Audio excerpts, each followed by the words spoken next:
प्रिय भाइयों और बहनों, आज हम एक ऐसे विषय पर बात करने जा रहे हैं जिससे कई लोग कहानी समझते हैं, लेकिन सच्चाई यह है, रैप्चर कोई कहानी नहीं, यह परमेश्वर का वादा है। अगर आज अब भी यीशु आ जाए, क्या हम तैयार हैं? बाइबल में 1 थेसलोनियन 4:16-17 में लिखा है, प्रभु स्वर्ग से स्वयं से उतरेंगे और जो मसीह में हैं वे बादलों में उठा लिए जाएंगे।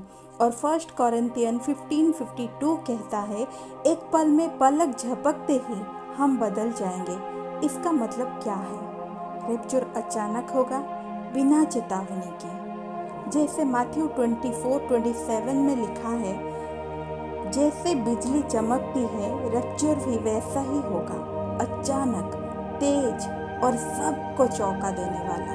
एक पल आप यहाँ होंगे, अगले पल गायब। जब रैप्चर हो जाएगा तब समय खत्म हो जाएगा। जो तैयार नहीं है वे पीछे छूट जाएंगे। यह डराने के लिए नहीं, बल्कि जगाने के लिए। It's a promise of hope. Rapture सिर्फ डर नहीं है, यह आशा का संदेश भी है।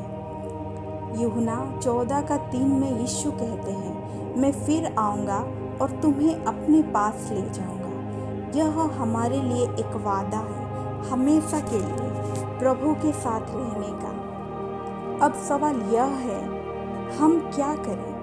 पवित्र जीवन जिए, परमेश्वर के वचन में रहें, हर दिन तैयार रहें, क्योंकि हम नहीं जानते वो दिन कब आएगा।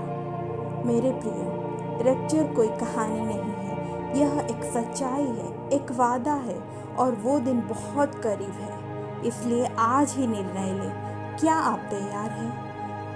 एक छोटी सी प्रार्थना करते हैं। प्रभु यीशु, हमें तैयार रहने में मदद कर, हमें पवित्र जीवन जीने की शक्ति दे, ताकि जब तू आए हम तेरे साथ जा सके। आमीन। मेरे प्रियो, बहुत से ऐसे लोग हैं जो रैप्चर को एक कहानी की तरह लेते हैं, सीरियसली नहीं लेते हैं और तैयार नहीं होते हैं यीशु जब आएंगे उनके साथ जाने के लिए।